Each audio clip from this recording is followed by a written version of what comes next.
primavera era sempre a época mais movimentada do ano para as mulheres que trabalhavam na fábrica de processamento de lã de ovelhas em Cherniv, no norte da Ucrânia. E os meses de abril e maio de 1986 não foram exceção, com turnos de 12 horas para separar as pilhas à mão antes de serem lavadas e enfardadas. Só que as mulheres começaram a ficar doentes. Algumas sofreram hemorragias nasais, outras reclamaram de tontura e náusea.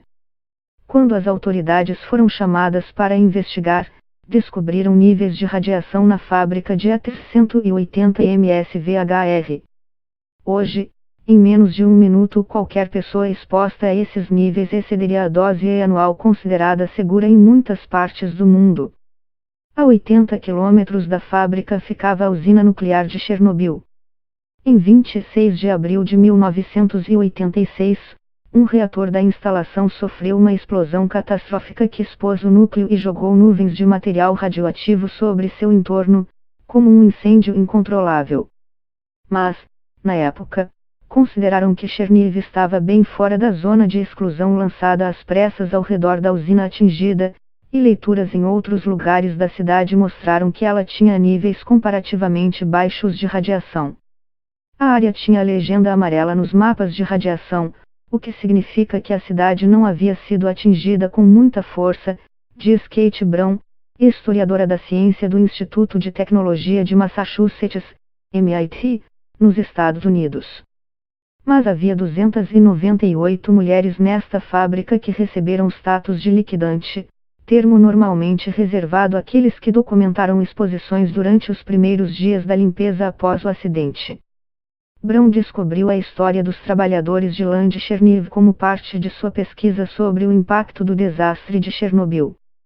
Sua determinação em desvendar o verdadeiro impacto do desastre fez com que ela viajasse para muitas partes da Ucrânia, Bielorrússia e Rússia, entrevistasse sobreviventes, vasculhasse arquivos oficiais e revisasse relatórios antigos de hospitais.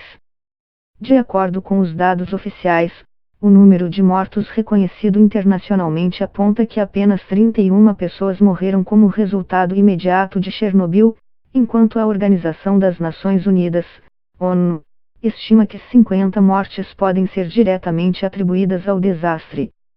Em 2005, previa que mais 4.000 poderiam eventualmente ter morrido como resultado da exposição à radiação. Quando visitei a fábrica de lã em Cherniv, conheci algumas das mulheres que estavam trabalhando na época, diz ela. Havia apenas 10 dessas mulheres ainda presentes. Eles me disseram que estavam pegando fardos de lã e os classificando-os nas mesas. Em maio de 1986, a fábrica estava adquirindo lã que tinha radiação de até 30 SV/H. Os fardos de lã que as mulheres carregavam eram como abraçar uma máquina de raios-x ligada. Milhares de animais foram abatidos na área ao redor de Chernobyl ao longo da evacuação. Para Brown, as lãs de alguns desses animais parecem ter chegado à fábrica em Cherniv, juntamente com outras lãs contaminadas de fazendas sob nuvens de material radioativo que se espalharam pelo norte da Ucrânia. Quando Brown encontrou 10 das pessoas que trabalharam na fábrica de lã, suas histórias trouxeram à tona uma imagem sombria do que parece ter acontecido em toda a região, já que pessoas comuns que não tinham nada a ver com a limpeza do desastre acabaram expostas ao material radioativo. Eles apontaram para diferentes partes de seus corpos que tinham envelhecido mais do que o resto e onde tinham problemas de saúde, diz Brown. Eles sabiam tudo sobre quais isótopos radioativos haviam se alojado em seus órgãos. As outras 288 mulheres, dizem os sobreviventes, morreram ou passaram a receber pensões por problemas de saúde. Nas semanas e meses que se seguiram ao desastre de Chernobyl, centenas de milhares de bombeiros, engenheiros, tropas militares, policiais, mineiros, faxineiros e integrantes da equipe médica foram enviados para a área imediatamente ao redor da usina destruída em um esforço para controlar o fogo e o núcleo colapsado, e evitar que o material radioativo se espalhe ainda mais pelo ambiente. Essas pessoas que ficaram conhecidas como liquidantes devido à definição oficial soviética de participante na liquidação das consequências do acidente da usina nuclear de Chernobyl receberam um status especial que, na prática, significava receber benefícios como cuidados médicos extras e indenizações. Registros oficiais indicam que 600 mil pessoas receberam o status de liquidante. Mas um relatório publicado por membros da Academia Russa de Ciências, que foi alvo de controvérsia, indica que poderia haver até 830 mil pessoas nas equipes de limpeza de Chernobyl. Eles estimaram que entre destes cerca de 15% haviam morrido até 2005. Muitos dos números presentes desse estudo, no entanto, foram contestados por cientistas do Ocidente, que questionaram sua validade científica. As autoridades ucranianas, no entanto, fizeram um registro de seus próprios cidadãos afetados pelo acidente de Chernobyl. Em 2015, havia trabalhadores de limpeza ucranianos no banco de dados, embora, de acordo com um relatório recente do Centro Nacional de Pesquisa Médica de Radiação na Ucrânia, NRCRM, trabalhadores de limpeza foram examinados em razão da exposição à radiação entre 2003 e 2007. Um registro semelhante em a Bielorrússia registrou trabalhadores de limpeza, enquanto outro registro incluiu liquidantes russos. Na Ucrânia, as taxas de mortalidade entre esses indivíduos aumentaram entre 1988 e 2012, passando de 3,5 para 17,5 mortes por mil pessoas. A incapacidade entre os liquidantes também disparou. Em 1988, 68% deles eram considerados saudáveis, enquanto 26 anos depois apenas 5,5% ainda eram saudáveis. A maioria 63% sofria de doenças cardiovasculares e circulatórias, enquanto 13% tinham problemas com o sistema nervoso. Na Bielorrússia, liquidantes foram diagnosticados com câncer até 2008, além de outros da Rússia.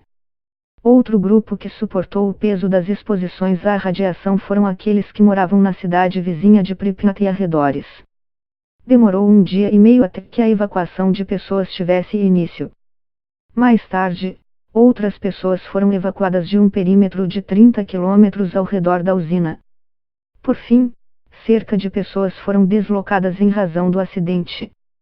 Algumas das pessoas que viviam mais perto da usina receberam doses de radiação em suas glândulas tireoides de até cerca de 37 mil vezes a dose de um raio-x de tórax depois de respirar material radioativo e comer alimentos contaminados. Médicos que pesquisaram as pessoas deslocadas de suas casas relatam que a mortalidade entre os evacuados tem aumentado gradualmente, atingindo um pico entre 2008 e 2012, com 18 mortes por pessoas. A Agência Internacional de Energia Atômica, um braço da ONU, no entanto, diz que os estudos de saúde sobre os liquidantes falharam em mostrar qualquer correlação direta entre a exposição à radiação e câncer ou outras doenças. Brown, do Instituto de Tecnologia de Massachusetts, encontrou evidências escondidas nos registros hospitalares, feito por volta da época do acidente, que mostram problemas generalizados. Em hospitais daquela região, e mesmo nos distantes como o de Moscou, as pessoas estavam repletas de sintomas agudos, diz ela. Os registros indicam que pelo menos 40 mil pessoas foram hospitalizadas no verão após o acidente, muitas delas mulheres e crianças. Acredita-se que a pressão política de autoridades soviéticas tenha levado à supressão de um retrato fidedigno do problema, já que não queriam arranhar a imagem do país no âmbito internacional. Com o colapso da União Soviética e como as pessoas que viviam em áreas expostas à radiação começam a se apresentar com uma série de problemas de saúde, está vindo à tona uma imagem muito mais clara do número de mortos pelo desastre. Viktor Sushko, vice-diretor-geral do Centro Nacional de Pesquisa Médica de Radiação, descreve o desastre de Chernobyl como o maior desastre antropogênico da história da humanidade. O órgão estima que cerca de 5 milhões de cidadãos da antiga União Soviética, incluindo 3 milhões na Ucrânia, tenham sido afetados pelo desastre de Chernobyl. Na Bielorrússia, outras 800 mil pessoas também foram atingidas pela radiação. Em janeiro de 2018, 1,8 milhão de pessoas na Ucrânia, incluindo crianças, tinham o status de vítimas do desastre, segundo Sushko. houve um rápido aumento no número de pessoas com deficiência entre esta população, passando de em 1995 para em 2018. Curiosamente, Sushko e sua equipe também relatam que o número de vítimas de Chernobyl na Ucrânia diminuiu desde 2007, uma queda de 26%. Embora não expliquem os motivos, as hipóteses prováveis são a migração, à medida que as vítimas deixaram o país, a reclassificação do estatuto de vítima e, inevitavelmente, algumas mortes. As taxas de mortalidade em áreas contaminadas por radiação têm crescido progressivamente mais na região do que o resto da Ucrânia. O pico foi em 2007, quando morreram mais de 26 pessoas em cada. A média nacional é de 16 para cada. No total, cerca de km da Bielorrússia, Rússia e Ucrânia são considerados contaminados e a zona de exclusão de km, uma área com mais que o dobro do tamanho de Londres, permanece praticamente desabitada. Mas a precipitação radioativa, carregada pelos ventos, espalhou-se por grande parte do hemisfério norte. 2 dias depois da explosão, altos níveis de radiação foram detectados na Suécia, enquanto a contaminação de plantas e campos na Grã-Bretanha levou a restrições rigorosas à venda de cordeiros e de outros produtos ovinos durante anos. Em áreas da Europa Ocidental também afetadas, houve indícios de que as taxas de neoplasmas, crescimentos anormais de tecido que incluem câncer, foram maiores do que em áreas que escaparam à contaminação. Em um arquivo em Moscou, Braun, do MIT, encontrou registros que indicavam que carne, leite e outros produtos de plantas e animais contaminados foram enviados para todo o país. Eles criaram manuais para as indústrias de carne, lã e leite para classificar os produtos como alta, média e baixa em termos de radiação, diz ela. Carne com nível alto, por exemplo, foi colocada em um freezer para que eles pudessem esperar até que a taxa caísse. Carne de nível médio e baixo deveria ser misturada com carne limpa e transformada em salsicha. Foi rotulada como normal e enviada para todo o país, embora tenha havido instruções para não enviá-la para Moscou. Braun, que escreveu um livro sobre suas descobertas chamado Manual de Sobrevivência, um guia de Chernobyl para o futuro, também descobriu histórias semelhantes de mirtilos que estavam acima do limite de radiação aceitável misturado com bagas mais limpas para que todo o lote fosse aprovado no limite regulamentar. Estabelecer a luz entre a exposição à radiação e os efeitos na saúde a longo prazo, no entanto, é uma tarefa difícil. Pode levar anos, até mesmo décadas antes que o câncer apareça, e atribuí-lo a uma causa específica pode bastante complexo. Um estudo recente, no entanto, identificou problemas nos genomas de crianças que foram expostas durante o desastre ou que nasceram de pais que foram expostos. Foram achados níveis elevados de dano e instabilidade em seus genomas. A instabilidade do genoma representa um risco significativo de câncer, diz Alexandra Fui, do Instituto de Pesquisa Médica e Saúde Ocupacional, na Croácia. Filha de uma mulher ucraniana, ela tem atuado com cientistas russos para estudar os efeitos da radiação de Chernobyl sobre crianças da região. Nos casos de Chernobyl, o tempo não está curando, mas um período de latência para o desenvolvimento do câncer.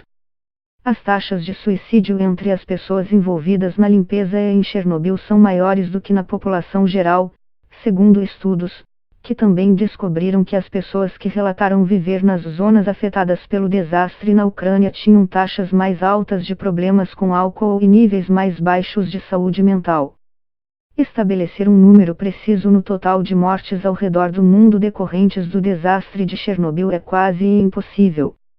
Mas, apesar do quadro sombrio da maioria das pinturas de pesquisa, há algumas histórias de esperança também. 3 engenheiros que se voluntariaram para drenar milhões de galões de água de tanques sob o reator em chamas nos dias logo depois da explosão passaram por águas altamente radioativas e detritos para alcançar válvulas. Seu heroísmo é um dos momentos mais dramáticos da recente série da HBO sobre o desastre, Chernobyl. Surpreendentemente, 2 dos 3 ainda estão vivos, apesar da proteção mínima contra a radiação durante a missão. O terceiro deles, Boris Baranov, viveu até 2005.